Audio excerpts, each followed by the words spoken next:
भगवद गीता सिखाती है कि ज्ञान योग ज्ञान का मार्ग है। यह वास्तविकता की प्रकृति, स्वयं और सभी चीजों के अंतर संबंध को समझने पर जोर देता है। ज्ञान योग में अस्थायी और शाश्वत के बीच अंतर को समझना, भौतिक इच्छाओं से परे जाना और आत्मबोध और आत्मज्ञान के माध्यम से मुक्ति प्राप्त करना शामिल है। क्या यह संभव है कि गीता के अनुसार भक्ति के बिना और शुद्ध ज्ञान से कोई मोक्ष प्राप्त कर सकता है?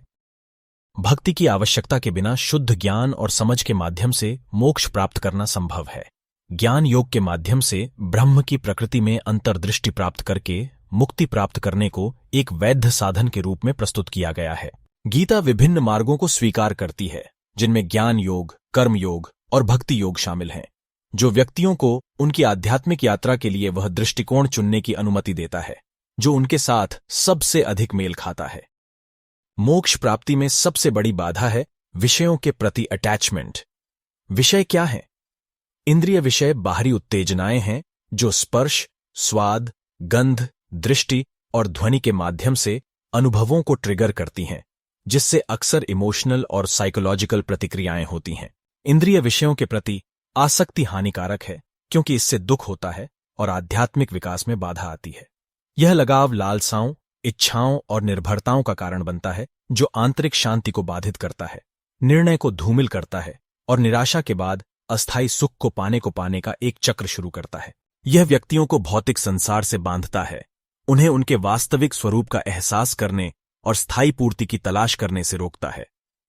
इंद्रिय विषयों से अलग होने से स्पष्टता, संतुष्टि और व्यक्ति के आंतरिक आत्म और उच्च सत्य के साथ गहरा संबंध विकसित होता है।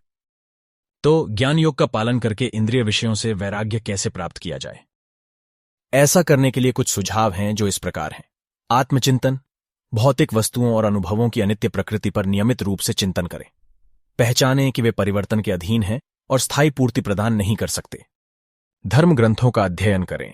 भगवद गीता, उपनिषद और अन्य प्रासंगिक साहित्य जैसे दार्शनिक ग्रंथों में ध्यान लगाएं। वे वास्तविकता, आत्म और वैराग्य की प्रकृति में गहन अंतर्दृष्टि प्रदान करते हैं। विवेक, अस्थायी और शाश्वत के बीच अंतर करने के लिए विवेक विकसित करें। पहचानें कि इंद्रिय सुख की खोज दुख की ओर ले जाती है और इच्छाओं के चक्र को मजबूत करती है। ध्यान, मन को शांत करने और अपने विचारों और इच्छाओं की गहरी समझ हासिल करने के लिए ध्यान में संलग्न रहें। यह आत्मनिरीक्षण अटैचमेंट की प्रकृति को प्रकट कर सकता है और आपको इससे अलग होने में मदद कर सकता है। उच्च ज्ञान की तलाश करें।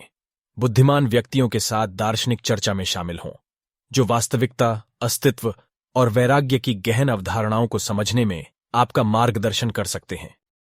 तपस्या का अभ्यास करें। आत्मनियंत्रण और अनुशासन विकसित करें। सचेतनता, अपने विचारों, भावनाओं और प्रतिक्रियाओं के प्रति सचेत रहने का अभ्यास करें। यह जागरूकता आपको आवेगपूर्ण प्रतिक्रियाओं से अलग होने में मदद करती है और वैराग्य की भावना पैदा करती है। गैर पहचान, समझें कि आप अपना शरीर, दिमाग या भावनाएं नहीं हैं। इनसे परे अपने वास्तविक सार को पहचानकर आप संवेदी अनुभवों के प्रति लगाव को कम कर सकते हैं। अनासक्ति का अभ्यास करें। भावनात्मक रूप से उलझे बिना अपनी दैनिक जिम्मेदारियों में संलग्न रहें। यह अभ्यास आपको अपने कर्तव्यों को पूरा करते हुए अलग रहने में मदद करता है। सत्संग, बुद्धिमानों की संगति, अपने आप को ऐसे व्यक्तियों के साथ घेरें जो ज्ञान और वैराग्य के मार्ग पर हैं। उनका मार्गदर्शन और उपस्थिति आपकी यात्रा में अमूल्य हो सकती है। याद रखें कि वैराग्य का अर्थ दुनिया से पूरी तरह से बचना नहीं है, बल्कि आंतरिक जागरूकता और समता के स्थान से इसके साथ जुड़ना है। अच्छा, तो ऐसा नहीं है क्या कि जितना अधिक आप इच्छाओं को दबाने की कोशिश करेंगे, उतना अधिक मन इन सुखों का पीछा करेगा? हाँ, इच्छाओं और संवेदी सुखों को दबाने से वास्तव में उनके साथ एक अस्वस्थ रिश्ता बन सकता है, जिससे संभावित रूप से अधिक लगाव और यहां तक कि जुनून भी पैदा हो सकता है। मुख्य बात इच्छाओं को दबाना नहीं है, बल्कि आत्म जागरूकता और चिंतन के माध्यम से उन्हें गहराई से समझना है। ज्ञान योग आपको संवेदी सुखों की अस्थिरता और सीमाओं को पहचानने के लिए प्रोत्साहित करता है। इच्छाओं को दबाने के बजाय यह आत्मबोध और समझ के माध्यम से स्थायी पूर्ति की खोज की ओर अपना ध्यान केंद्रित करने के बारे में है। संवेदी अनुभवों के साथ संयम और सचेत जुड़ाव अक्सर पूर्ण दमन की तुलना में अधिक प्रभावी होते हैं। विचार यह है कि इच्छाओं की वास्तविक प्रकृति और स्थायी खुशी प्रदान करने में उनकी असमर्थता को समझकर लगाव की पकड़ को कमजोर किया जाए। यह समझ, विवेक और सचेतनता के अभ्यास के साथ धीरे धीरे संवेदी सुखों के आकर्षण से अलग होने में मदद करती है। इसके अलावा पहचानें कि इंद्रिय सुख की खोज अंततः दुख की ओर ले जाती है और इच्छाओं के चक्र को मजबूत करती है।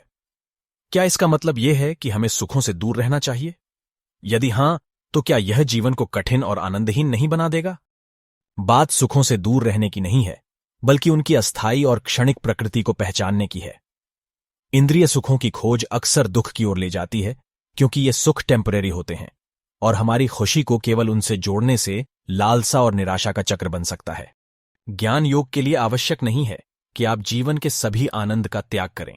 इसके बजाय यह परिप्रेक्ष्य में बदलाव को प्रोत्साहित करता है। यह समझकर कि स्थायी तृप्ति आपके भीतर एक गहरे स्रोत से आती है, आप इंद्रियों से अत्यधिक जुड़े बिना संयमित रूप से संवेदी सुखों का आनंद ले सकते हैं। विचार यह है कि खुशी के लिए बाहरी उत्तेजनाओं पर निर्भरता के चक्र से खुद को मुक्त करें, जिससे अधिक आंतरिक संतुष्टि और शांति मिले। सुख अभी भी जीवन का हिस्सा हो सकता है, लेकिन यह जानने की बुद्धि के साथ कि वास्तविक और स्थायी खुशी अनुभवों की अस्थायी ऊंचाइयों से परे है। इस दृष्टिकोण का उद्देश्य आपके जीवन को सुखों से रहित बनाने के बजाय उसमें संतुलन और शांति की भावना लाना है। गीता के अनुसार जीवन में किस प्रकार के सुख उचित हैं? अब भगवद गीता सुखों की कोई सख्त सूची नहीं बताती है। इसके बजाय यह इस बात पर मार्गदर्शन प्रदान करती है कि कैसे सुखों को आध्यात्मिक और संतुलित जीवन के साथ संरेखित किया जाए। मुख्य सिद्धांत संयम और वैराग्य है। गीता के अनुसार जो सुख धर्म के अनुरूप हैं और अत्यधिक लगाव पैदा नहीं करते, उन्हें स्वीकार्य माना जाता है। यहां विचार करने योग्य कुछ बातें ये हैं कि सुखों का आनंद लेना तब तक ठीक है जब तक वे धर्म के अनुरूप हों, संयम और वैराग्य के साथ हों। गीता कहती है कि ज्ञान की अग्नि सभी कार्यों को भस्म कर देती है। इसका अर्थ क्या है? ये मेटाफोर, ज्ञान की अग्नि सभी कार्यों को राख में बदल देती है, का उपयोग भगवद गीता में सच्ची समझ और आत्मबोध की परिवर्तनकारी शक्ति को दर्शाने के लिए किया गया है। यह वाक्यांश इस विचार को समाहित करता है कि जब कोई व्यक्ति वास्तविकता की प्रकृति, स्वयं और सभी चीजों के अंतर संबंध में गहन ज्ञान और अंतर्दृष्टि प्राप्त करता है, तो यह फंडामेंटल रूप से कार्यों और उनके परिणामों पर उनके दृष्टिकोण को बदल देता है। यह वाक्यांश दर्शाता है कि सच्ची समझ की परिवर्तनकारी शक्ति कार्यों और इच्छाओं के बाध्यकारी प्रभावों को जला देती है। इसका मतलब यह नहीं है कि कोई व्यक्ति कार्यों में संलग्न होना बंद कर देता है, बल्कि इसका मतलब यह है कि कर्म परिणामों और इच्छाओं के प्रति लगाव के बिना किए जाते हैं। इस अवस्था में क्रियाएं आगे लगाव और पीड़ा पैदा करने की अपनी शक्ति खो देती हैं। अरे वाह!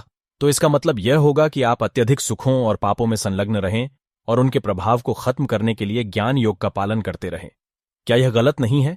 अत्यधिक सुखों और नकारात्मक कार्यों के प्रभाव को खत्म करने के लिए ज्ञान योग का उपयोग करने की अवधारणा बिल्कुल ही गलत है। भगवद गीता में दिए गए परिप्रेक्ष्य को स्पष्ट करना महत्वपूर्ण है। ज्ञान योग अत्यधिक सुखों या नकारात्मक कार्यों में लिप्तता को उचित ठहराने का उपकरण नहीं है। इसके बजाय यह वास्तविकता की प्रकृति को समझना सिखाता है, जिसमें भौतिक सुखों की नश्वरता और नकारात्मक कार्यों के परिणाम शामिल हैं। इस अंतर्दृष्टि को प्राप्त करने से व्यक्ति को ज्ञान और विवेक विकसित करना होता है, जिससे हानिकारक व्यवहारों के प्रति लगाव में स्वाभाविक कमी आती है। विचार यह है कि धीरे धीरे हानिकारक कार्यों और अत्यधिक भोग से दूर हो जाएं, क्योंकि आप उनके परिणामों की गहरी समझ हासिल कर लेते हैं। ज्ञान योग आपको यह पहचानने में मदद करता है कि ऐसे व्यवहार दुख में योगदान करते हैं और इच्छाओं के चक्र को मजबूत करते हैं। इस समझ के माध्यम से आप स्वाभाविक रूप से सकारात्मक और पुण्य कार्यों की ओर अधिक इच्छुक हो जाते हैं, जो धर्म के अनुरूप होते हैं और आपके आध्यात्मिक विकास में योगदान करते हैं। तो ये था आज का हमारा डिस्कशन, जिसमें हमने ज्ञान योग के बारे में चर्चा करी है। आशा करता हूं कि आपको यह वीडियो पसंद आया होगा। अगर आपको यह वीडियो अच्छा लगा हो तो प्लीज इस वीडियो को लाइक और इस चैनल को सब्सक्राइब करें। मैं मिलता हूं आपसे अगली वीडियो में। तब तक के लिए नमस्कार।